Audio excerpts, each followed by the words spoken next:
everybody, and welcome to the Royal Institute of Philosophy's annual symposium, which this year is on the subject of what are the limits on free speech. And now, without more ado, I will hand over to this evening's real host, who's well known to many of you from her long and distinguished career at the BBC. She's now migrated to Calm Classics on ClassicFM, Ritula Shah. Thank you, Edward. If liberty means anything at all, it means the right to tell people what they don't want to hear. The words of George Orwell inscribed beside his statue outside Broadcasting House, the home of the BBC, where, as Edward was saying, I used to work. Those words are a useful starting point when thinking about free speech. We don't have to like what people are saying or what we're being told, but it doesn't mean the speaker shouldn't be saying it. Easy. But you don't need to tell me to tell you that in reality, our attitudes to what is acceptable free speech versus actual free speech are far more complicated. And tonight we're going to discuss the limits of free speech. Where do they lie? Where should they lie? And who gets to decide?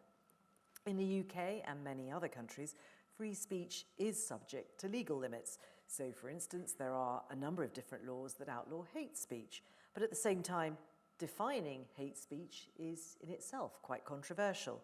When is hate speech simply saying things other people don't want to hear?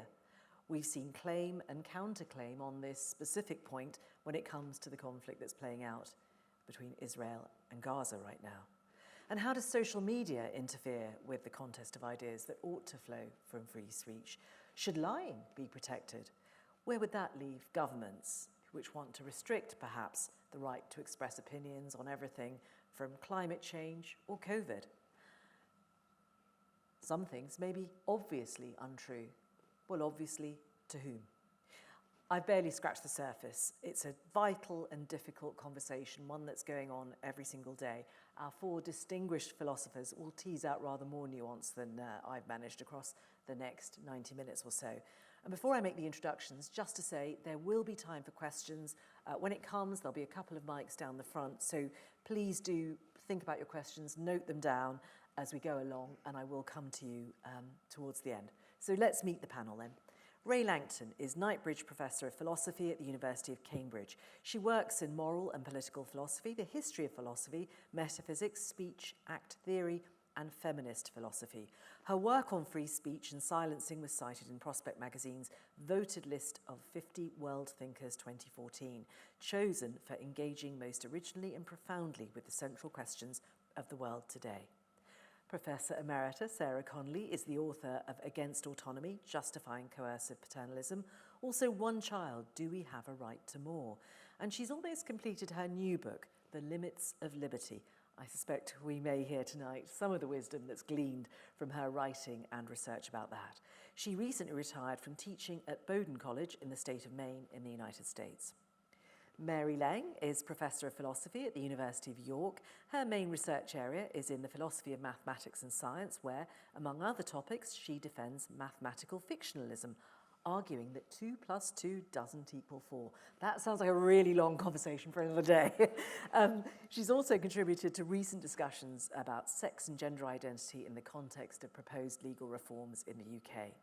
And Arif Ahmed is Director for Freedom of Speech and Academic Freedom at the Office for Students. He took up his position in August 2023. Previously, he was a Commissioner at the Equality and Human Rights Commission, Professor of Philosophy at the University of Cambridge, and a Fellow of Gonville and Caius College. In 2021, he was awarded the Index on Censorship Freedom of Expression Trustee Award. Welcome to you all. We're going to begin by hearing from each of you in turn. So I'm going to begin with you, if I may, Professor Langton. Thank you so much. Thank you, Ritula. And I was grateful to Ritula earlier this evening. She reminded me that I sometimes like to start with a light bulb joke, given that we have a bunch of philosophers here, which is one that you probably will have heard, or maybe not, which is, how many philosophers does it take to change a light bulb? I learnt this from a bunch of students in Brisbane, actually. And the answer? It helps if you have a beard, which I don't, just to let you know. It depends what you mean by change. So this is sort of poking fun at philosophers' tendencies to dwell much too much on the meanings of things. But as Ritula has just said, the meanings of some of the concepts we're talking about today, like hate speech, are quite contested. I want to begin with the first of the questions that Ritula asked us to think about. Where should we draw the line between hate speech and simply saying things other people don't want to hear? So what do we mean by hate speech? Okay, well, hate speech is never just stuff people don't want to hear.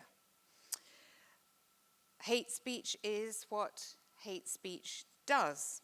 And what does hate speech do? Well, here we're going to come up against the many possible meanings of hate speech. I'm going to be drawing on the 1965 UN Convention on the Elimination of Racial Discrimination, which describes hate speech in Article 4, and it requires party states, which includes the UK, to condemn propaganda which attempts to promote racial hatred and discrimination in any form, to declare an offense punishable by law, all incitement to racial discrimination, as well as incitement to acts of violence against any race, and then it goes on in some more detail. So what's being said is that hate speech is stuff that promotes or incites racial hatred, discrimination, or violence. That's one of many possible meanings that you could give to hate speech. What I want to bring out is that hate speakers are doing things with words, to borrow the philosopher J.L. Austin's phrase.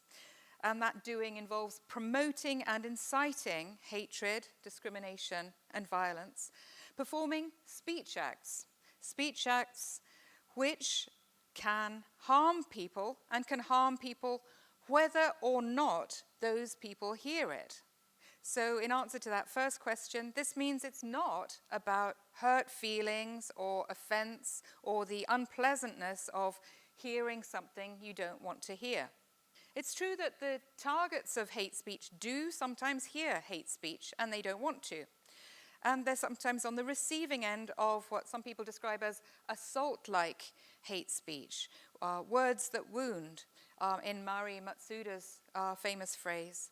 For example, an epithet-filled tirade conveying the message, "Get out, we don't want your kind here."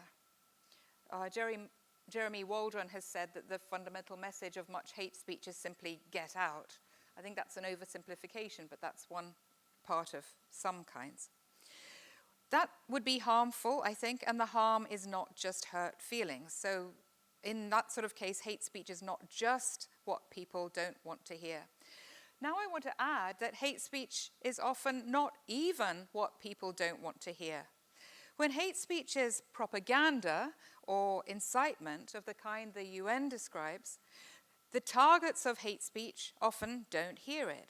Hate speakers are speaking on these occasions to other haters, or maybe to other potential recruits to hatred, spreading racial supremacist propaganda, inciting racial hatred or violence, perhaps in quite closed chat groups, perhaps to willing hearers who do actually want to hear it.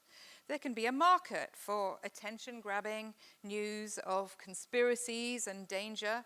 There can be a market for heady, righteous club membership and for heroic tribal battles between us and some demonic them. So that's why hate speech is very often not even words that people don't want to hear. The idea that hate speakers are doing certain things with words goes with the more general perspective that saying something is always doing something. Arguing, explaining, protesting, promising, and perhaps sometimes insulting or inciting. The basic idea is that whenever you speak, you act. And this gives us some resources to answer the second of the questions that Ritula asked us, which is the question, has the idea of free speech as a free contest of ideas had its day? Well, I hate to break it to you, but there never was any such day. Free speech was never, even in its most classic statement, about a contest of disembodied ideas, where the true ideas somehow win out on their merits in the end. J.S. Mill, On Liberty, offered one of the most famous arguments on freedom of expression of opinion, as he put it, and it's an argument which is still spine-tingling in its power. Freedom of expression of opinion and the necessity of that freedom to, as he put it, the well-being of mankind. But his argument was never really about disembodied ideas or opinions fighting it out. It was much rather about the communicative actions of people, all of us, arguing with each other in a shared pursuit of truth and knowledge. And the key thing is that for Mill, free speech has a point. You don't just label something free speech and leave it at that. You ask, what is the point of it? And for Mill, and not everyone agrees with him about this point, but for Mill, the point was openness to the communicative actions of other people and how this can help us avoid unthinking prejudice and help us reach the truth together. And it's important to keep in mind that the free contest part of his argument requires answerability. It requires the possibility of counter-speech. Counter-speech being the ability to speak out and contest false statements with true ones, hopefully, or evil statements, if that's what you think they are, with ones that you think are good. So the basic thought is that answerability needs more than freedom from state interference. That's what I am adding, but it's got some Millian background to it. Answerability needs the empowerment of other speakers who have been silenced in other ways. Maybe for Mill, in the way that women had been silenced by men for hundreds, thousands of years, in the ways that he described in a different book on the subjection of women. If hate speech were to silence the voices of its targets through intimidation or threat, or in some other ways, that would be yet a further aspect of its harm. And it would be grounds for a different, potentially free speech-based concern about hate speech. I'm not going into that here, but there's potential for that. Mill, by the way, also gives us an answer to the third of the questions that Ritula gave us, and that's, should governments intervene to restrict the right to express opinions? No, says Mill, but he gives an exception. All our freedoms for Mill are constrained by a harm principle. He says, the only purpose for which power can be exercised over any member of a civilized community against his will is to prevent harm to others. And he gives an example, a really interesting example. Here goes with Mill's example. An opinion that corn dealers are starvers of the poor ought to be unmolested when circulated through the press, but may incur just punishment when delivered to an excited mob assembled before the house of a corn dealer.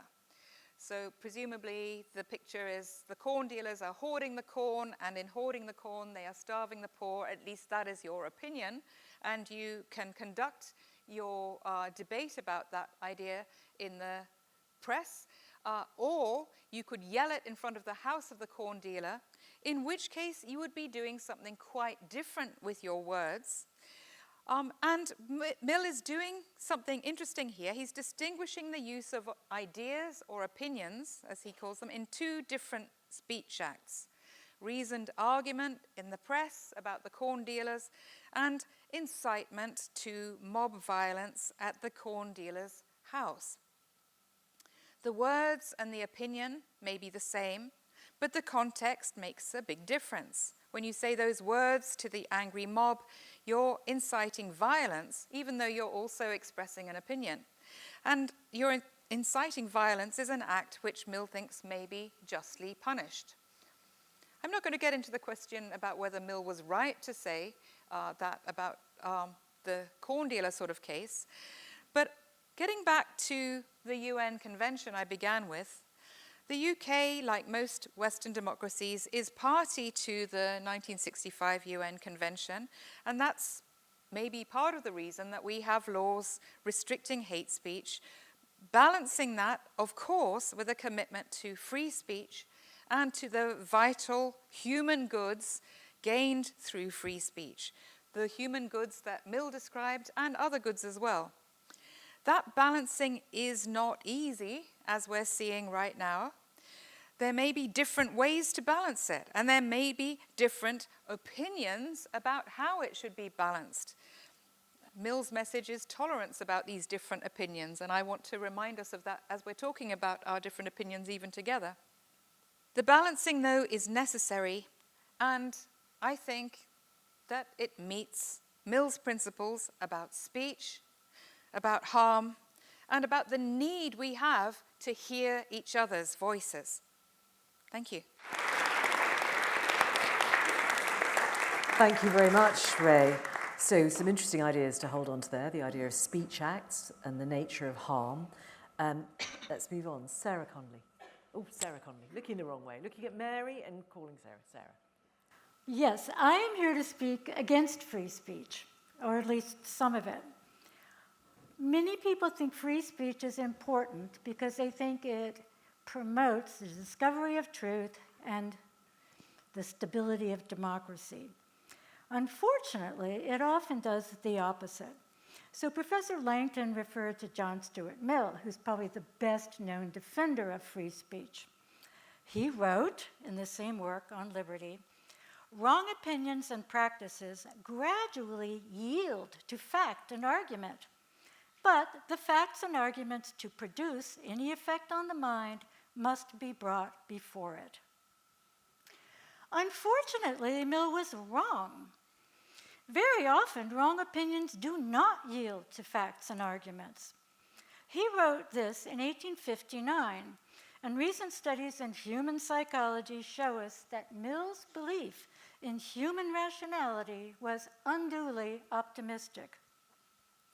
For example, beginning in the early 20th century, psychologists started to do tests that show that we tend to take a statement as correct just because other people say it is correct. This is true even when we are not particularly invested in those claims. When we do have an investment, when it costs us something to change our belief, we're even more likely to stick to those beliefs regardless of the evidence. This is especially true if those in our own social community share those false beliefs. This tendency to have our beliefs dictated more by desire than by facts is known as motivated cognition, and it's pervasive. So rational argumentation is not necessary to get us to believe something. We just have to hear it a lot. Worse, rational argument isn't enough to get us to stop believing something. Being presented with contrary information sometimes results in our feeling more sure of our initial opinion.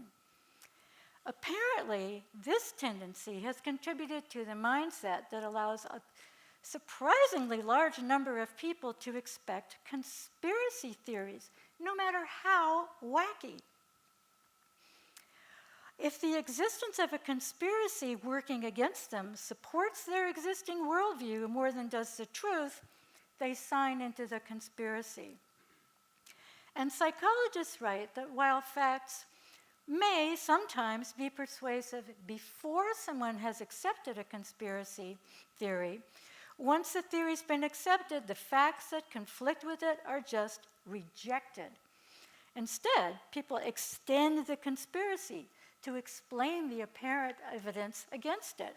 So if you show people convincing, or what ought to be convincing evidence, that Hillary Clinton is not a member of a child molestation ring, that person can just decide, oh no, the police and the press are also part of the conspiracy, rather than changing their mind.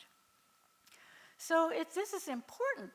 because it suggests that it's more important to prevent such false claims from being broadcast in the first place than to refute them afterwards, because refutations, no matter how well argued, often do not have the same power to establish a belief. Mill's belief that we would by and large reason well and accept only justified conclusions was naive. In a way, this shows that one defense of free speech was actually correct if you interpret it rightly. So former United States Supreme Court Justice Oliver Wendell Holmes defended free speech by saying speech should operate like the marketplace. Quote, "The ultimate good desired is better reached by free trade in ideas, and the best test of truth is the power of the thought to get itself accepted in the competition of the market." That may be true if we remember how markets actually work. Markets work well only when there are protections of both buyer and seller. We have laws against false advertising. We have laws against including dangerous substances in what you sell.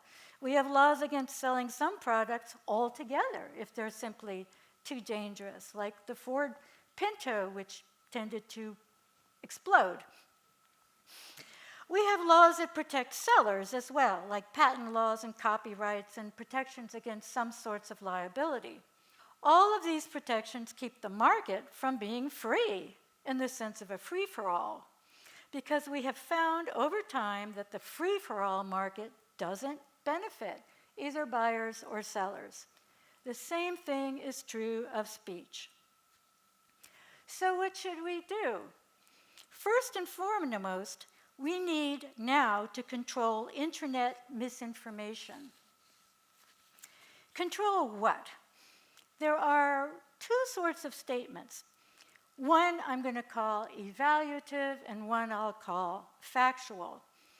By evaluative, I mean statements that are not empirically verifiable or falsifiable. And by factual, I mean a claim that is empirically verifiable or falsifiable. So, Donald Trump is horrible is on this account evaluative. It's hard to give empirical proof that it's correct. On the other hand, if you say Donald Trump cheated on his taxes, that is empirically verifiable or falsifiable. You'd have to see what he said on his taxes, you'd have to see what tax law was at the time, but you could do that.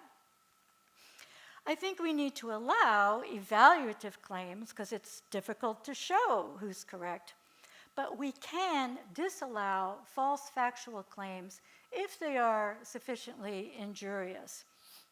And I want to note, Donald Trump is a public figure, so is Hillary Clinton. We have historically allowed more speech, no matter how inaccurate, when it comes to public figures, on the grounds that being informed about public figures is particularly important. However, I think we need to be particularly guarded about speech about public figures, because people's false beliefs, well, and true beliefs, people's beliefs can sway elections and can promote instability. So there are at least two ways to stop spreading false internet factual claims. And I think governments everywhere should endorse one or the other or both. So one, every country could allow private liability suits against internet speech. Some places already do this, but some places, like the United States, do not. So in the United States, the Dominion voting systems just won approximately $800 million from Fox News for things that were said on television. But you can't, in the US, sue someone for what's on the internet. It's protected. It shouldn't be. And I think that's true in all places. Two, you could have state requirements that speech like this should be removed to begin with. That is, rather than a private person launching a liability suit after something's been said, you could have state interference that would say it's not permissible from the outset. And this, as I understand it, the recent United Kingdom Online Safety Act does some of the second. It disallows certain sorts of speech. Both methods have their pros and cons. Liability law involves a lawyer, which involves having money, which leaves a lot of people unable to sue. State rules involve the government, and that may prove more restrictive since government is deciding what sort of things should be allowed or not, and governments are self-interested. We can discuss which is a better approach, but something needs to be done. Too much freedom of speech is the enemy of both truth and of democracy. Thank you.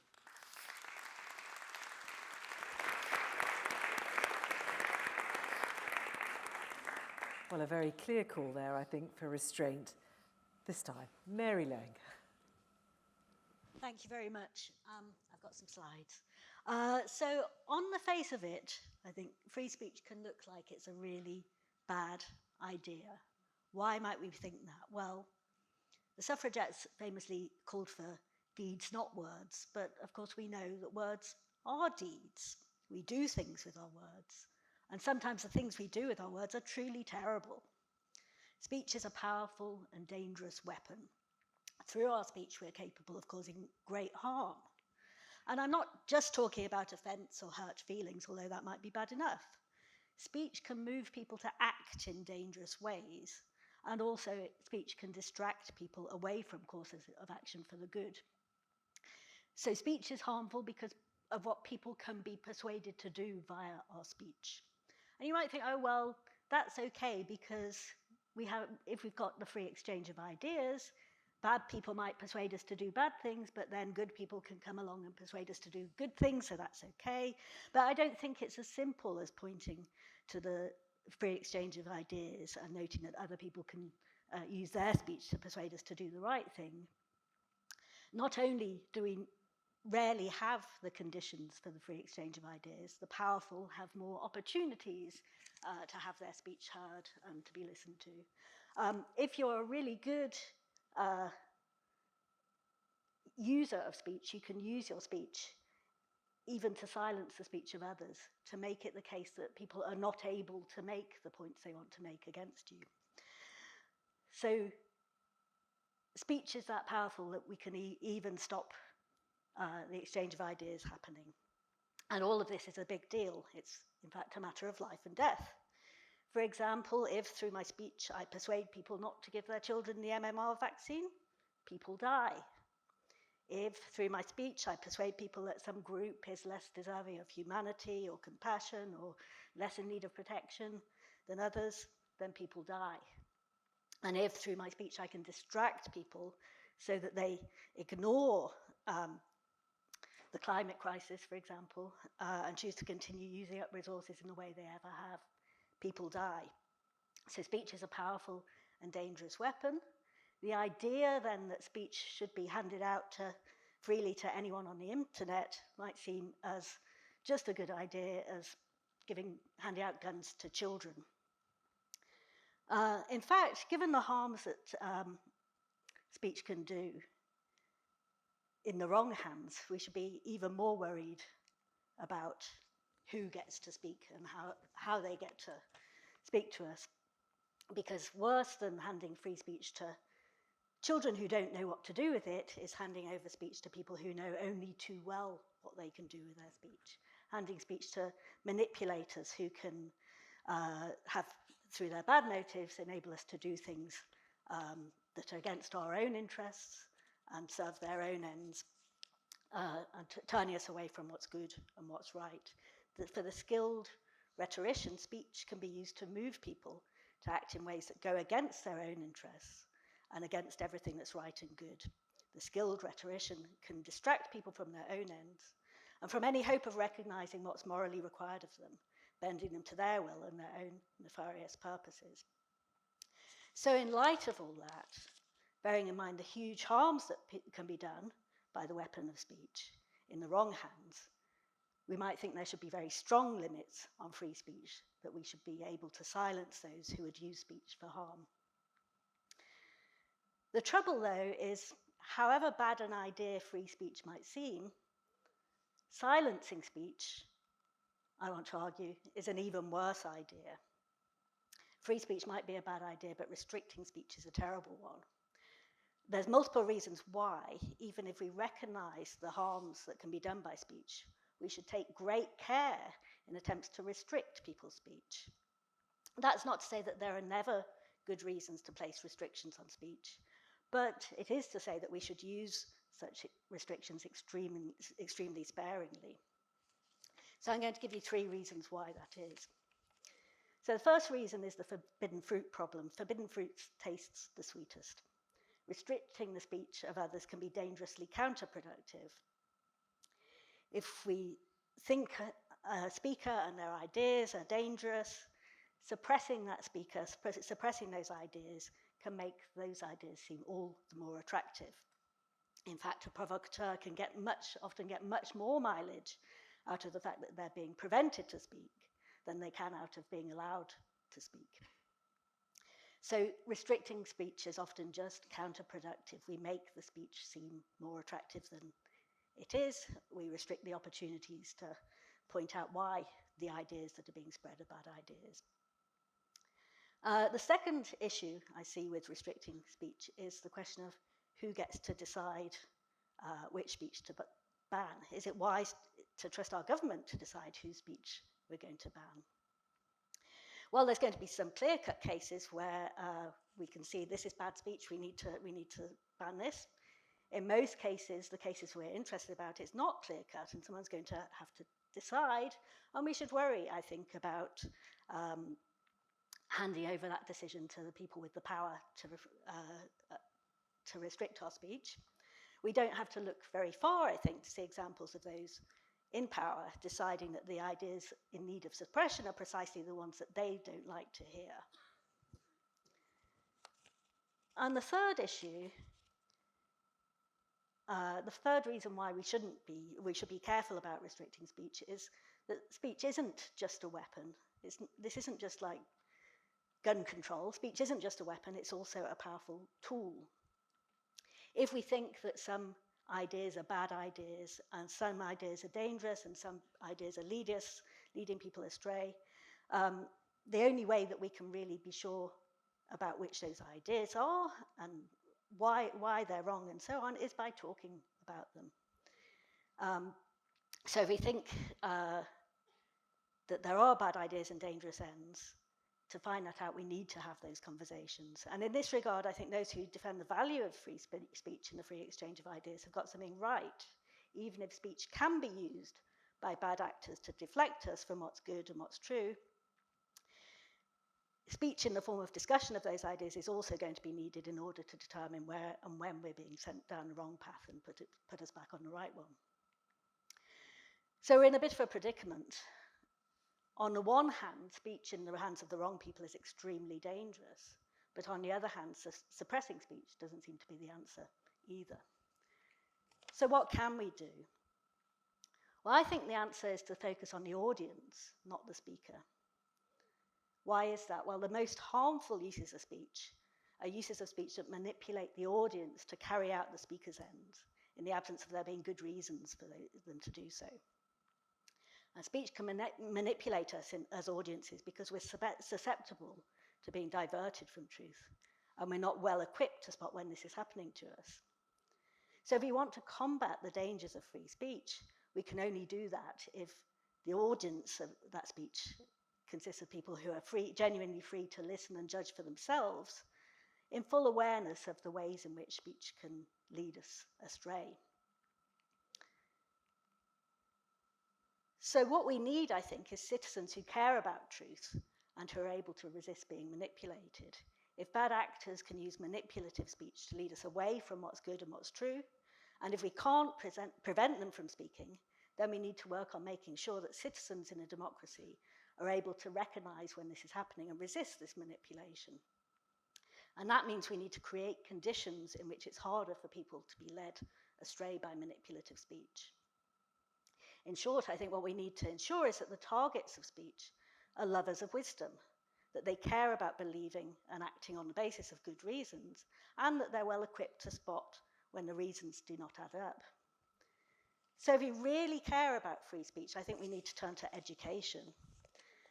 If we care about the free exchange of ideas, we need to create the conditions in which a genuine free exchange can occur through creating citizens who are well equipped to see what counts as good reasons, when they have a good reason for believing something or acting in a particular way, and when they're being manipulated away from seeing how the reasons add up.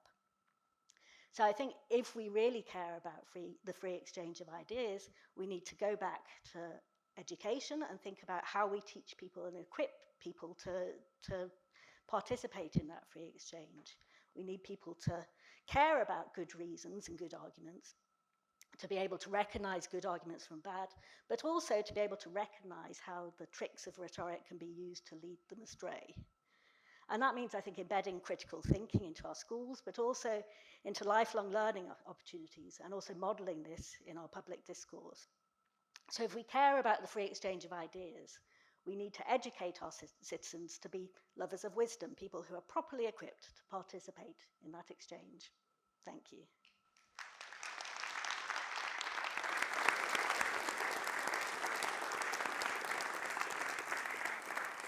Mary, thank you very much. A good description of some of the predicaments we find ourselves in.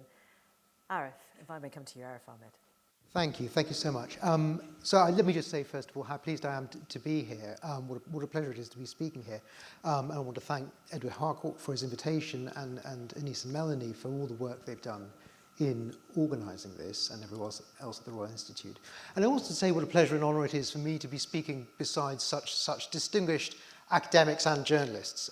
So I know Professor Langton. I've known her for many years. She's been a brilliant colleague of mine at Cambridge for many years. And I know Mary for many years as well, and she's a world-renowned philosopher, as we know. I haven't had the pleasure of meeting Sara until tonight. I do know her brilliant work on political philosophy. Now, although this event is being put on by the Royal Institute of Philosophy, although everyone else here is a philosopher, I'm not speaking tonight as a philosopher. I'm speaking as a public servant, because I work for the Office for Students. This is the independent regulator for higher education in England. And my job at the moment is to oversee the free speech functions of the Office for Students. And that means free speech functions to do with the protection and the promotion of freedom of speech in the higher education sector in England. And the fact that I'm speaking in this capacity has certain consequences. One of these is that I won't be commenting on particular cases or particular types of case. We expect that the Office for Students will be judging on such cases from next August. And I don't intend to say anything now that would prejudge any of that. The second consequence is that I'll focus my remarks on educational contexts, because those are the ones in which I naturally, as you might expect, have the most interest. The approach I think we ought to take towards freedom of speech is certainly the approach that I intend to take. One way to encapsulate it is in terms of the notion it is borrowed, I suppose, from US jurisprudence, so it doesn't mean quite the same thing, which is viewpoint neutrality. And what that means is that it's important to protect the lawful speech rights of speakers at universities, for instance, students and staff, independently of the viewpoint that they hold. So the approach we're going to take is that it doesn't matter whether you support Brexit or against Brexit, or what side you take on statues or colonialism or animal rights or abortion or racism or the monarchy, whether you think Britain is racist or whether you don't think it was racist, what you think about the monarchy. You can speak or write as a Marxist or a post-colonial theorist. You could be a gender-critical feminist or anything else, as long as you do it within the law. You could even be critical of me, though obviously there are limits to that. That was a joke, yeah. Thank you. The reason for this is that we believe, and we want to protect and promote freedom of speech within the law. And freedom of speech isn't just one political positional value amongst many. It's not like, supporting freedom of speech isn't like supporting Scottish independence or opposing an increase in VAT, nor is it even like socialism or one nation conservatism, for instance. Because freedom of speech, like democracy, is not only this, but it is what you might call a process value rather than an outcome value. What that means is it doesn't tell you what the outcome of any political or scientific debate should be. What it tells you is how those debates should be conducted, namely through open and tolerant discussion in which all sides both feel and really are free to express their views. Now, clearly, that's in some ways an ideal, but it doesn't mean that one can't get closer or further away from that ideal and that we shouldn't try to get closer to it. Freedom of speech is also, of course, fundamental to education, particularly, I think, well, including higher education. The core mission of universities is the pursuit of knowledge, and the principles of free speech and academic freedom are fundamental to that purpose. They're a necessary context for advancing new ideas, encouraging productive debate, and challenging conventional wisdom. All staff, all students must learn, are entitled to teach, learn, and research in a culture that values vigorous debate. And this includes, and perhaps is especially applicable, to difficult, contentious, or discomforting topics. Now, let me continue by talking about two sorts of objections, and now this is going to become a little bit more philosophical, I suppose. Two sorts of objections that people have made to some of these ideas. And this overlaps to some extent with some of the things that we've heard expressed so eloquently tonight from Rae and Sara. There is such a thing as progress. We know more about most things than we did 50 years ago, and we know more about almost everything than we did 100 years ago. That includes scientific progress, but it also includes moral progress. Britain, at least, is a more open, tolerant, and welcoming place for all people than it was 50 years ago, and probably much more along these dimensions than it was 100 years ago. This is the argument. But if there is such a thing as progress, the argument continues, then what's the point in hearing people repeat, what's the point in letting them repeat views that are outdated and wrong? If, for instance, educational institutions like universities exist for the sake of knowledge, why do they have an interest in allowing the defense and dissemination of claims that could not advance anyone's knowledge because they're not even true? Part of the answer, I think, is that progress, if it happens at all, doesn't happen evenly. Although in some circles a scientific advance might be universally accepted once verified, much scientific progress, and perhaps most social and political progress, meets resistance before it gains acceptance. There is, for instance, and for a long time is likely to remain, considerable disagreement about the nature and prospects of artificial intelligence in a number of fields. Those who reject the truth on any subject will for a long time coexist with those who have grasped it. If those people cannot express their views, they will never change them. And this is true about those whose views on social matters are different from yours. Now, it's possible, and it may be reasonable, to be cynical about this. In a very thought-provoking recent book, Bonotti and Seglo, the two philosophers who have written on this subject, have said that this argument only works if we assume that everyone involved in the debate is taking part in good faith. We have to assume that they want to arrive at the truth and that they're open to challenge. But when we look at some of the bubbles and echo chambers that the internet has created, for instance, we find that this isn't so, they say. But even if it's true that these hate speakers, as those authors call them, are not interested in challenge and debate whilst in their own echo chambers, it doesn't follow that these people cannot always be drawn into constructive conversations outside of those contexts. Nor does it follow that their minds cannot be changed. The process by which this happens, however, is often gradual. I know this, for instance, from my experience of many people that I've spoken to. So, for instance, in my experience as a teacher, from numerous debates about all kinds of questions, not just in a teaching context, but in other debating contexts to do with for instance, religion, it's rare in any particular debate for either side to change their mind about anything. But over a period of time, you can plant a seed in somebody's mind. And over numerous conversations with you and others, people's attitudes do change, including my own. I know of people, admittedly not, or certainly not all what you might call hate speakers, but I certainly know of people who, through such a process, have profoundly changed their religious and political views. And the view that they reached through this process, whether it was sympathetic to religion or hostile to it, whether it was socially conservative or socially liberal, whatever it was authentically theirs. For many students, university might be the only time in their lives when they have both the time and the relative freedom to embark on that sort of exploration. A generation that's deprived of that freedom may never truly appreciate what it's lost. And once that freedom has been forgotten, we might never get it back. The second point I may want to make about this objection, which is something that, as Rae mentioned, that John Stuart Mill saw, is that even if you've grasped the truth on a matter, you can hardly be said to know it if you can't defend it, at least against some objections. You can't know that something is true unless you know why it's true. And you can't know why something is true unless you know why at least some of the alternatives are false. In the teaching of my own subject, for instance, and all the distinct areas, political, ethical, whatever, in my subject, it's vital that you're willing to challenge students' most basic assumptions, even perhaps especially if you share them. Both students and tutors, for instance, might be convinced that economic immigration is a net positive for developed countries, that capital punishment is a net negative, that abortion raises no serious moral concerns. But in teaching these subjects, the tutor may have a pedagogical duty to play devil's advocate, to question the arguments for these positions and to put the best possible case for the opposite. Probably in some contexts, there's no more effective way to get students and others to think for themselves.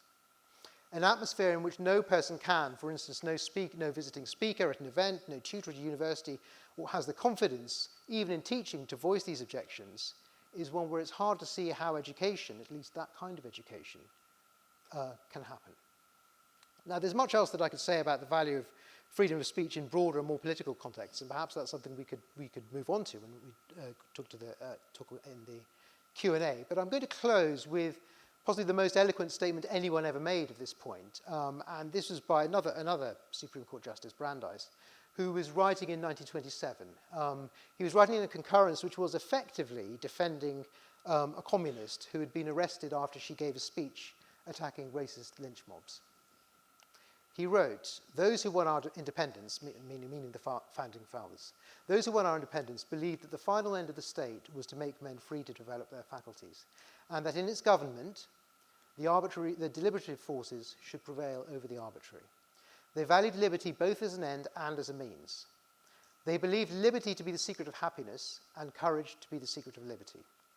They believed that freedom to think as you will and to speak as you think are means indispensable to the discovery and spread of political truth, that without free speech and assembly, discussion would be futile, that with them, discussion offers ordinarily adequate protection against the dissemination of noxious doctrine, that the greatest menace to freedom is an inert people, that public discussion is a political duty, and that this should be a fundamental principle of the American government.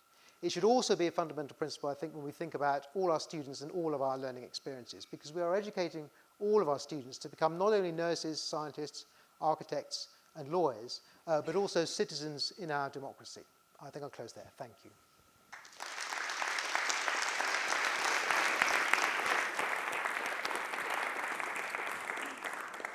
Arif, thank you, and thank you for everybody's contributions. A reminder also to all of you that there will be time for questions from the floor, so do get those thoughts ready. I want to open up the conversation among us. I think it's fair to say you all agree there are some limits on free speech, but you all agree that free speech matters, perhaps for different reasons.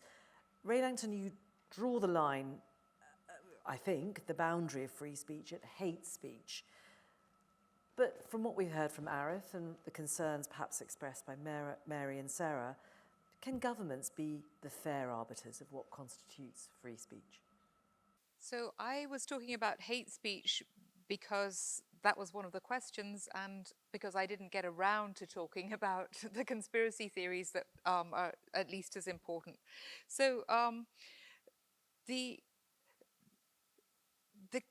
question whether governments can decide seems to be neglecting the issue about the different arms of the sources of power.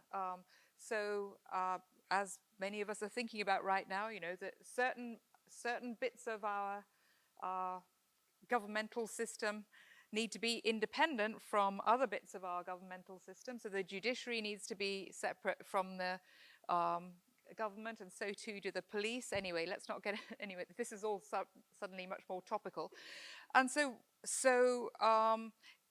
of course it would be terrible to have a situation where all of those powers were sort of clumped in the one place, and that the government of the day could just say, "Oh, I don't like that. I'll clap that person in jail." And so it's absolutely one of the most horrific things about, you know, dangers to free speech involve exactly that problem, where those sorts of safeguards aren't there. But that doesn't mean, yeah. So the separation of powers is going to be part of the story for how it's possible for. The UN Convention, about that 1965 convention that I was quoting, was a convention which was, first of all, thrashed out between many nations who had many disagreements, and they came up with something that they were going to agree with. So it was through talking it through that they decided there is a certain kind of speech that we think needs to be combated, and then they decided we're going to let each nation combat that in different ways. And then within that nation, it's not the government that decides, it's the, I mean, it obviously has to get enshrined in law, but once it's enshrined in law, that is especially designed not to make it hostage to whatever happens to be the government of the day. But so otherwise we're not going to throw up our hands and just be skeptical about the impossibility of agreement about certain things being so harmful that bringing in the law is going to be the lesser of the evils, perhaps. Anyway. Sarah, you clearly do believe in that kind of law, but if you think about that online harms bill, it was extraordinarily controversial, the introduction of it in the UK. Is there a sense that if we get to the point where there is more and more government intervention with the checks and balances that Rae has been alluding to, that's necessary to police our free speech, that it suggests that society isn't working as we might hope, that marketplace isn't working as we might hope? Well, I think the need for government in general maybe suggests that society doesn't work the way we might like. Ideally, we would all be good people and do good things all the time. Meanwhile, back in reality, that doesn't happen. So we already recognize that we need laws. We need laws against theft. So Mary has rightly said, who gets to decide? It's a good question. And it shows that we need good legislators. Not just when it comes to speech, we need good laws when it comes to theft, or which drugs should be illegal, or when people should be allowed to vote and who should be allowed to vote. You need good legislators, or you're going to get bad laws. And sometimes our legislators are not the best, but so far we've made a decision we still need law, that without law, we're worse off. So we need good laws, and honestly, if the government's bad enough, a good law won't help. I have a former student who is at present in jail in Russia. His name is Evan Gershkovich, philosophy major at Bowdoin College. He's in jail for spying. Well, he wasn't a spy. He was a journalist. But that's a case where even if you approve of laws against spying, it was a bad government, and they just jailed him because they thought he was doing something which would prove critical to the government. So the issue isn't so much the laws, the issue is who's making them, who's interpreting them, who's applying them. And that's where we need to pay attention, more attention than we do. Well, arguably, Arif, you fall into that category. You're someone who's perhaps applying them, thinking about the way in which free speech works in our society. Is it a little bit, though, Orwellian to have a guardian of free speech? It feels a little bit contradictory. Well, thanks. I think the first thing I would say about that is that of course, I'm not part of the government and completely independent of the government. The office is set up via government. It's an independent of government, but it's an institution. It's a check and a balance. The Office of Students is set up by Parliament, and my role was created by Parliament. And in my thinking about how to apply this legislation, obviously I have absolutely no relation to the policy of this or any future government, and no interest in supporting in any way, in any sort of one-sided way, the views about one government or another, but rather what my role is to apply the law in an impartial, completely impartial way, and that's absolutely sacrosanct. There's absolutely no way that's kind of integral to the role. So with respect to what the role is for, of course the role is not, it's the opposite of censorship. There's nothing in this role that would involve censoring anyone. The role is essentially to protect freedom of speech in a certain context where we think it's especially important. And that brings me back to a distinction which I think is important and worth making. So you can make a distinction between restrictions of speech that are restrictions on things that speakers do. So for instance, hate speech which is intended to create a certain effect, for instance, to incite certain kinds of violence and certain kinds of hatred. That's a restriction on something that the speech does. There's a distinction between that and restriction on certain ideas. What would be different, and what in some ways is much more menacing, would be laws which say you can't express these ideas because the government doesn't like those ideas. And when we see that happening, that's where we see them going after, for instance, journalists are often the first targets when we see these kinds of censorship laws. So I think that distinction is important to make. And as you say, we do have a variety of laws that restrict speech in this country, and it'd be good to say more about that at some point. But it's important to make that distinction, I think, between what you might call content-based restrictions and Speech Act-based restrictions. Would you support the freedom to tell lies?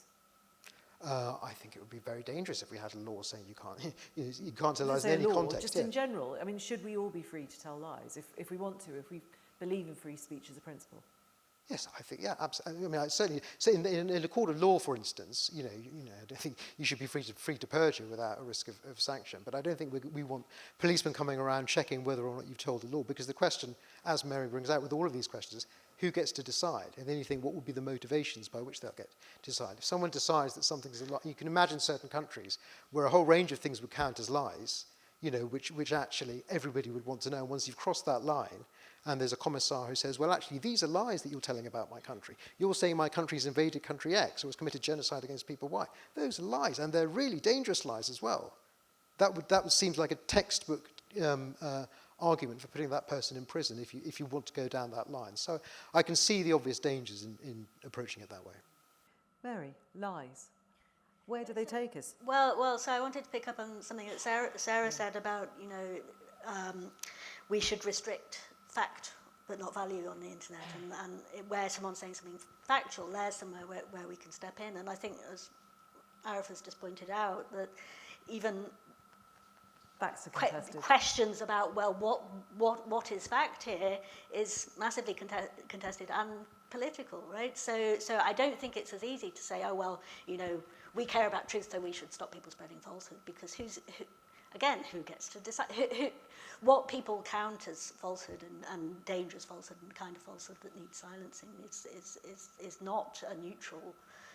It's not entirely based on a neutral assessment of what the facts are. So. But a point that Arif made earlier, talking about process and change, interests me. If you think about, eugenics, the discussion about eugenics in the 30s, it's now an idea that is virtually taboo. It might exist on the fringes of society. Is that the stifling of free speech, or is that progress, a change in ideas, where there's a kind of broad agreement within society that, well, we're not going to go there? How do we put that kind of progress within the context of free speech, and where does it leave those who still want to perhaps talk about that as an idea?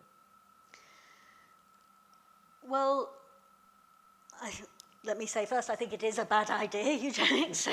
But if someone, I'm not advocating it, I'm just putting it out there. If someone comes along sincerely advocating for it, then I guess we owe them to think, well, how have they got themselves in a position where they think that this terrible thing is the right thing? And just to say, oh, shut up, that's not worth talking about. It's not really taking seriously people as individuals who they are trying to find out what to believe and what to do. And if you see someone who's got something so badly wrong, I think it's a terrible idea to just say, no, we can't talk about that, rather than, even if it's obvious to the rest of us, going through and explaining why this ever was and still is a bad idea. So Rae, if we all agree that free speech is fundamentally a good thing, is actually the problem that we just have too much of it, that the internet has given rise to all kinds of voices that have overwhelmed us, and the kind of debates that perhaps would have been smaller, less loud, have just become louder? It's not that free speech is in any more danger than it was, 10 years ago, than before Arif's post was created. It's just that the debates are more vigorous. They're heard by more people. I think it's a good question whether things are worse now than they were before. And I'll go back, J.S. Mill said, when he wrote On the Subjection of Women, that actually half of humanity was not in a position to freely express their opinions because of the oppressive social structures, not because of government censorship, but because of oppressive social structures. So if we're going to look at what the goods of free speech are, we need to think about all the different structures that either thwart or enable speech, and it really misses the point just to focus on government interference. So I just wanted to get that out there because it's in response to part of what you said, but the other part of what you said is is inviting us to think a bit more about the concrete situations that we're in now. And, you know, when you say it's just that there's so much stuff now and it's creating all of these problems, I don't feel that. I feel like that part of the issue, as Sarah was saying earlier, is that there are sort of closed off sections which are de facto bits of do-it-yourself censorship. I'm only going to talk to these people and to those people. And if it was in certain respects more open, and we didn't have such echo chambers and closed off chat rooms, the opportunities to make some of the progress that Mill hoped for would be a bit better. And it's the internet sort of closing off rather than opening up stuff that is part of the problem, maybe. I'm not optimistic. I mean, I sort of share some of Sarah's pessimism about, you know, where we go with that. But the technology is not just, hooray, 1,000 flowers are blooming and let's just look at them all. The technology is about echo chambers all separated from each other, which is a situation which, from Mill's point of view, would be just as bad as the government censorship. Because it's not enabling the open discussion of ideas. So we need to think about all of these other dimensions of what is being silenced through structural means, through oppressive social means, as well as through government means.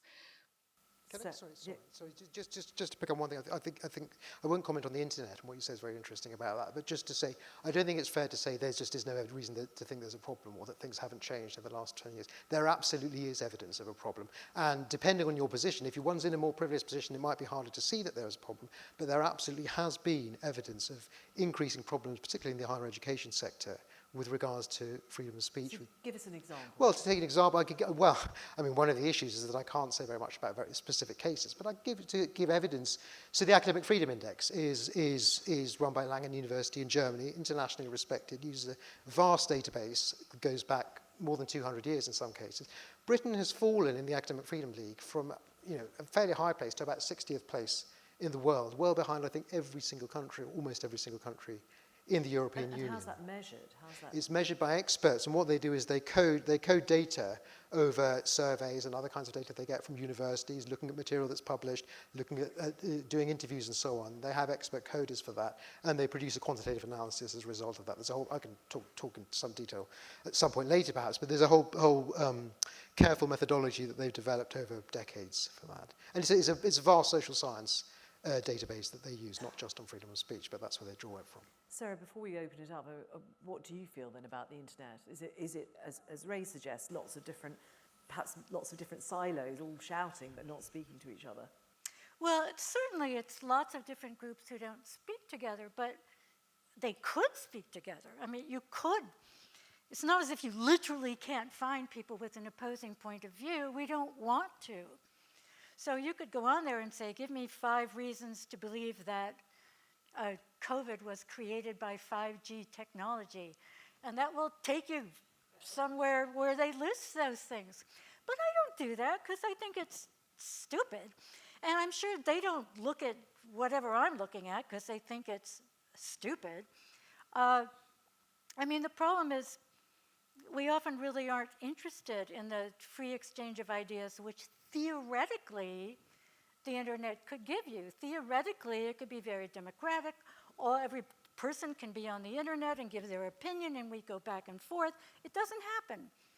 So what you get is propagation of a lot of false views, and obviously I think my view is correct, but other people would say I'm in the false view camp, and that's that. It doesn't help any.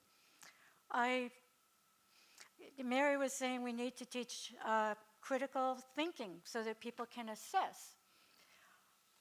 I think that's a great idea, but I'd like to know how you do it. I'm American. A lot of Americans, we say to ourselves, why are Americans so stupid? Why do we hold all these wacky conspiracy theories? Because I don't think it's in the water. There's something about the conditions. And yet, every school my kids went to said they had a mission statement. We're going to be lifelong learners. We embrace critical thinking. maybe they try, but it's not happening. So I am pessimistic about, just saying, well, just look at these false claims and it'll be clear really fast that how can a technology like 5G introduce a virus that doesn't even make sense? But people don't do that. Well, that's a rather pessimistic thought, but let's hold on to it. I want to open up the conversation to you on the floor. We're going to bring some mics down to the front. What we'll do is we'll take sort of 2 or 3 questions at a time. And please, questions, not speeches. If you do make a speech, I'll tell you to shut up. I'll be quite blunt about it. So please ask questions. I'll take 3 at a time. If you can come down to the front if you'd like to ask a question and speak at the mic, introduce yourself briefly, and we'll go from there. And I can take 2 or 3, so don't be shy. Please do come down. Brilliant. Hi, I'm Sohan D'Souza. Professor Conley, I have a question about this thing you mentioned about you can't sue people for what they say on the internet. Well, in some places, it depends. Different countries have different rules. Well, I mean, in the U.S., you can sue the person who says it, but you can't sue the platform. I just wanted to ask for clarification on that. You can sue you can sue the person, but not the platform, right? You cannot sue for things that are on the internet. The platform. Well, yes, if it's said on the internet, you can't launch a defamation suit because of that statement. So Fox News was sued for what it said on television, but it couldn't be sued for what it had on the internet. It's because of a weird, well, to me, weird law Distinction. that was passed, Section 230, which was passed when the internet was in its very early days, and they thought it would be a platform for democracy. So no one should be held legally responsible for what they said. Okay. Thank you. Gentleman there. Hello. First, thank you all for speaking. I thought you all gave incredible insights. I was very struck actually by Mary, something you brought up. I think most people would agree that oppression, you've also talked about oppressive structures, can lead to an abuse of free speech in the sense that people who feel oppressed feel that somebody else has got it better on them. They feel that the elite is controlling what is allowed to be said, and that lets them, listen to people who are the outsides, the Andrew Tates, for example, who feels, look, I'm speaking the truth and looking how they're putting me down. My point really of the question is, I think you need to cut out a sense of elitism and oppression. And you said free speech equals free education. And I do agree that the free education is very important in a leveling of education and a leveling of how people can get higher learning, critical thinking, and not have financial barriers to that. So this is really a question for everybody. Would you agree that, abolishing tuition fees for universities and also abolishing private education as a base system would be a way to level the education playing field and eradicate this feeling of oppression, which will hopefully greatly reduce abuses of free speech? Okay, thank you. Well, Mary, do you want to go first? Yeah, so I'm a big fan of abolishing the tuition fee, so in a way I'd agree, but just sort of bring it back to what I was saying, it is a bit of an issue that we get to vote at an age when most of us are leaving free education, right? So that the only free education we get is up to the point before we get to make those decisions about actually how we're going to be governed and how we're going to live. So I think there is a case for thinking, well, we need to make more education available for citizens for longer, or allow them to participate in democracy earlier, perhaps. But yeah, on the issue of free education, so it's not just about the value of an education in helping individuals to recognise, as I talked about, to recognise good from bad arguments and recognise when they're being played. There are features of the funding of our higher education that makes academic freedom a lot harder, right? So if my institution is relying on funders to give grant money, or indeed relying on student fees to come in. Well, if I want to research an area that funders are not happy about, or if I want to say things that students aren't happy about, that's a cost to my institution. It makes it harder for me to have academic freedom, to have the conversations I want, because my livelihood is dependent on those funds coming in. So there's a kind of independent case for free higher education if we care about academic freedom, or free, I mean, government-funded or independently funded higher education, just because of the effects that the marketplace, not in ideas, but just in money, has on the ability of academics to research freely.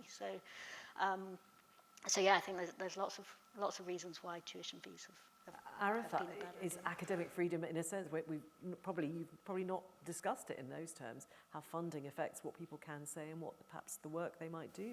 Thanks. Yeah, actually, there's a couple of points I would make. One on that, then one coming back at the question from another direction. So on that, I'm not going to, obviously I can't comment on higher education funding policy or anything like that, but I will say that, the new legislation and the role that we're playing is indeed intended to protect the freedom of academics to express, to put forward a range of ideas, however controversial, offensive, shocking, or disturbing they may be within the law, regardless of constraints from their employer, from the university. The university couldn't sack someone just because of their legally expressed beliefs. The other thing I wanted to say was just, you're quite right to connect.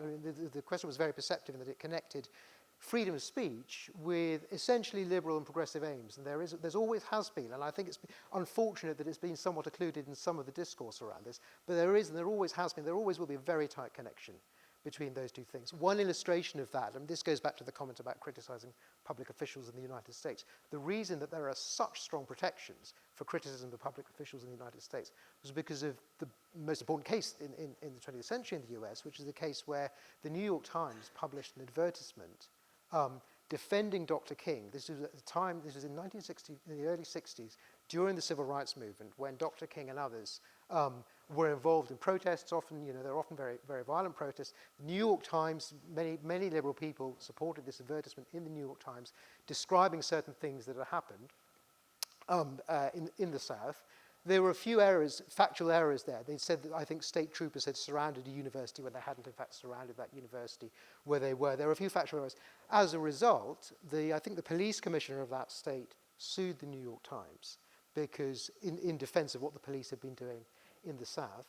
He won at the state level, but then the Supreme Court vacated the decision. And when the Supreme Court vacated the decision, it said it was the absolute importance to the Republic of the United States. And indeed, it is an anti-majoritarian, liberal, socially progressive principle that however weak you are, you should be able, however disadvantaged you are, you should have that freedom to criticize especially public officials, because it is especially against those who are the most powerful that freedom of speech is the most important weapon. Thank you. So, Lady there. Thank you. A question arising from Mary's very good point that people should be educated to recognise when they are being played. Does the panel feel that we have good evidence that education enhances a person's ability to recognise when they are being played, or does it merely enhance their ability to speak about it? Their ability to what? Speak about it. Speak about it. Well, Ray, do you want to take that first? I Sarah think alluded to that a little bit about our cognitive biases. I think this is a great question. We need to take with a grain of salt the idea that an education is just going to be the magic bullet that's going to help us see right away when we're being played, and that if only we had the money, also in response to the previous question, we'd be able to solve all of these problems. And the fact that, the people who had a lot of money and paid for a big private education and still are perhaps not had all their problems fixed might suggest that that's not going to work. Mary should speak for Mary, but Mary's point was just that I thought that some very specific things, and perhaps we'd need to change the kinds of things that we're doing.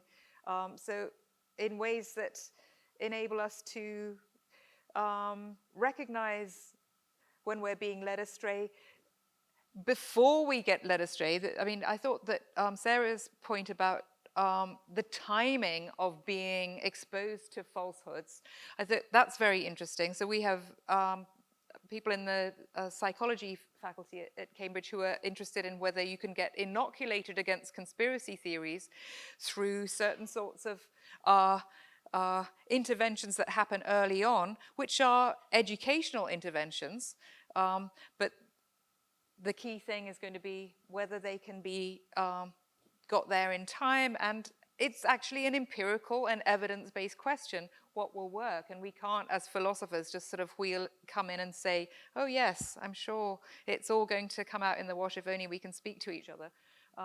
So that's the sort of outsourcing it. There is an answer to that question, and I don't know exactly what it is, but we could do better for sure. Sarah, I know from work I've done on misinformation and disinformation that the thing that you were talking about cognitive biases and about changing people's minds once they've seen a fact. It doesn't matter whether you can then, prove that that fact was wrong. Once people have seen the wrong thing, it's very hard to change their minds. Therefore, in a sense, is education giving some people a louder voice, but not necessarily making their ability to sift truth from lies any better? Well, as a philosophy professor, I'm for education, but I think it's not sufficient because we are not perfectly rational, because there's a lot of misinformation out there. I think we need education, but I think we need other things as well. So not easy to combat. Take the next question. Great. Thank you so much. Thank you for your really interesting presentations. I'm a lawyer and a legal academic, and I'm interested in your optimism in the law. Because what critical legal scholars have demonstrated, and what we often teach also, I'm at SOAS, which is the School of Oriental African Studies at the University of London, just around the corner, is that the law is never a neutral arbiter of disputes. The law is racialized, it's sexed, it's classed, so it's always operated in an unequal playing field. So therefore it produces unfair and unequal outcomes.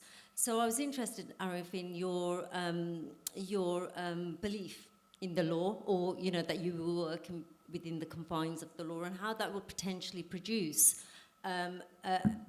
academics or academia, a framework in terms of thinking about what academic freedom is and freedom of speech. And also I was interested in the whole debates today, and I think what Sarah, Mary was saying in terms of critical thinking, because actually critical thinking has been at the heart of so much of universities, in British universities, but it's ironic that it is our teaching of post-colonial studies, of race theory, of critical legal theory that has produced potentially your post to say that there's been too much of rupturing of the centre, that the convention, that the mainstream, if we're teaching law, we're teaching too much critical legal thinking, right? We're not teaching enough of what the doctrinal law should be teaching. And for many of us who come from, off the margins, and thinking about what education critical thinking means, it's ironic that today it's precisely the critical thinking that has produced a political framing of the way in which we need to almost rein it back in. So I'd be interested in your viewpoints about the law and why there is such an optimism of the law. So many of us who are racialized do not see the law as an equal arbiter of disputes. And why should the law be a way in which we can produce a level playing field in terms of academic freedom? Thank you. Arif. Thank you so much.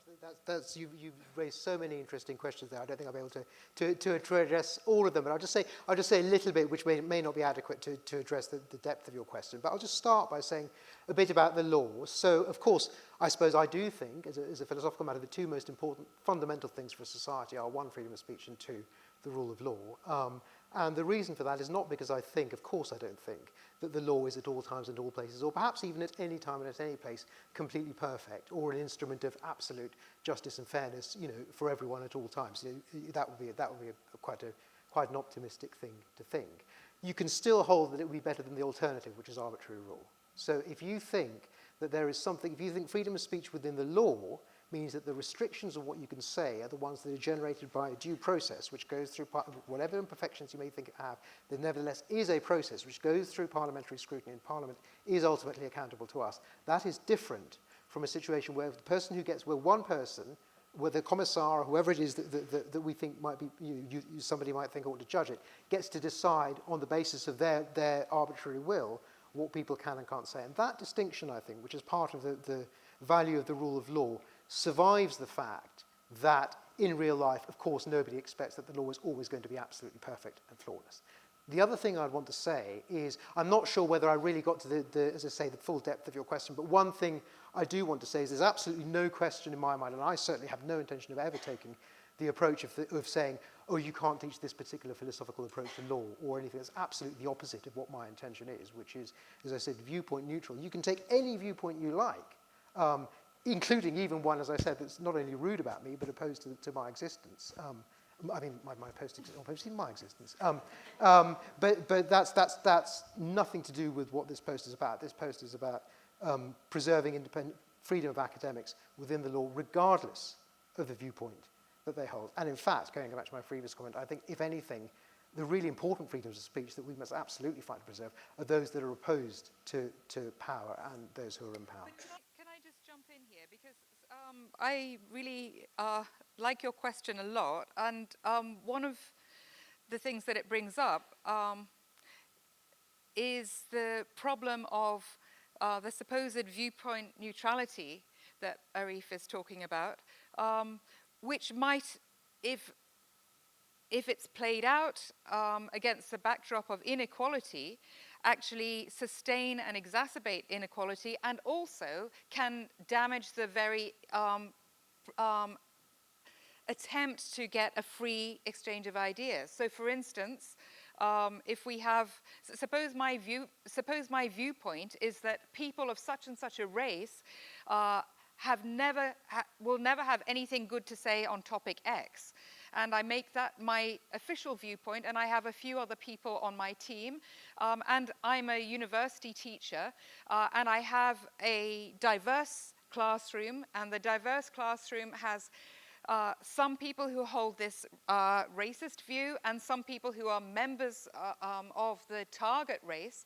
If I want to get a free exchange of ideas going in my classroom, I can't be viewpoint neutral as to the racists in the class. I have to say we are all here together to talk together, and we are not going to have the kind of talk which disenfranchises or silences other speakers, and we're not just going to say, oh, by the way, if you want to speak up, sure, speak up, and of course you will have no credibility in the context of this class because you're outnumbered by all of these racists. So if you think of it that way, the viewpoint neutrality against a backdrop of inequality can itself be counterproductive to the very values that we're trying to inculcate in the university setting vis-a-vis free speech itself, as well as vis-a-vis equality. So anyway. I think, yeah, there's a couple of things, if I might just come back on that, because of course that's a really excellent point to bring it into the context of, for instance, university teaching. And so I think one thing that I would say about that is that with the law as it now stands, there may be some speech, for instance, which simply by its utterance, perhaps in any context, but certainly in some contexts, in many contexts would indeed amount to illegal harassment or illegal discrimination. So some of those things would be covered by the law in any case. The second thing I'd say is that, of course, academic freedom, which is a different thing from freedom of speech, is indeed more tightly connected to classroom practices, research practices, and so on. And there's nothing in the definition of academic freedom which says that you can't have, for instance, restrictions of time, place, and manner, which would be consistent with saying that there are some things which would just be inimical to teaching and to research, and which therefore could not be said in that particular context. So I think both those 2 points, I think you're right to bring out that nuance of the idea, but those are both consistent with a broadly, perhaps not entirely, but broadly viewpoint neutral approach and think of viewpoint neutrality as the ideal, I think it can survive that. Okay, we are really almost out of time. Gentlemen, I'm going to take the gentleman at the front very briefly because we probably should wind up, and I'm sorry for the two of you behind. I apologise. Just quickly. I hope I can make sense of this. Thank you. I've always found free speech a complicated idea. Thank you very much. And what I take away from this is that we understand this about the neutral engagement of different concepts and trains of thought with each other. That's what we all want. That's the point of it. And that's become clearer to me, actually, as you've spoken. And what you've done is to reduce this really complex problem to, there's that, what would be our ideal, and then there are these complicated difficulties, some of which, the particular one that we are seeing at the moment, there's a question of skills that people have and that sort of thing. There's a question of speech acts where you're doing something with, but the one that we're seeing at the moment is the question of what ideas get amplified.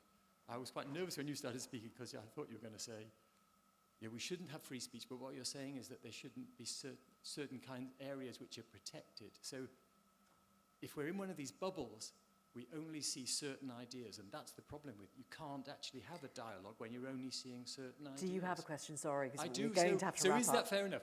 Is it like we want this objective of neutral engagement of ideas, and then there's just this set of difficulties? That's how I've come to see the complexity of free speech. Well, I think thank you so much. You've divided the issue up very, very well. I think I do think that maybe not exhaustive, but it's a useful lens through which to see some of these issues. That a neutral engagement of ideas, but of course, neutral doesn't necessarily mean people don't actually have views and take sides. Some of these disputes, in fact, the most important disputes on which we should be protecting free speech, are the ones on which there are the most passionate disagreements. And I won't talk about examples, but you'll all be able to think about examples. But actually, I think the ones that provoke the most upset and the most offence and have the most potential to shock and disturb do so precisely because they're the most important ones. And that might be the area where it really matters that we protect freedom of speech. Sarah? Up to a point.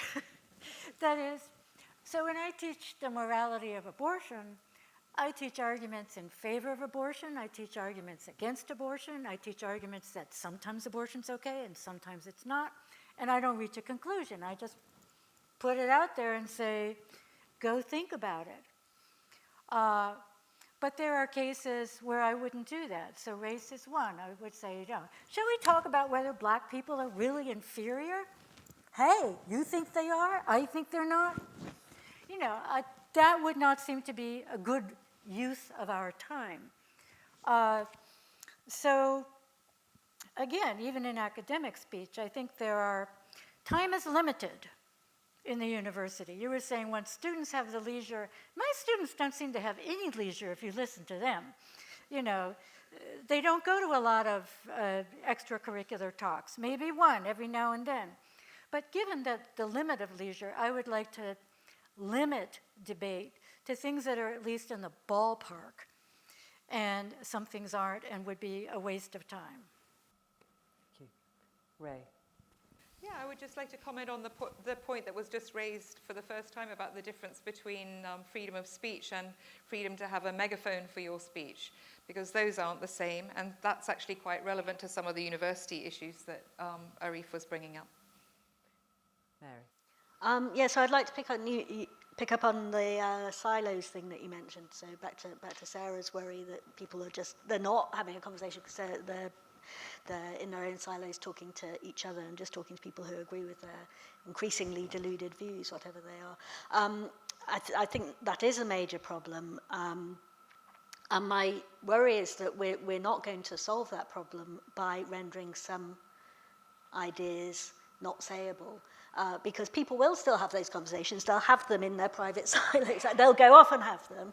And if we can invite people to express their views more openly and have that conversation about why those aren't good ideas to have, that can only be a good thing. So I think the problem of silos isn't solved by trying to get rid of them, because people will find the places to have those conversations. The problem is solved by encouraging people to have conversations. So there are problems with free speech, but we solve it, I think, with more speech.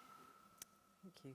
Well, we've taken a look around the park that is free speech. We've looked, I think, beyond the fence.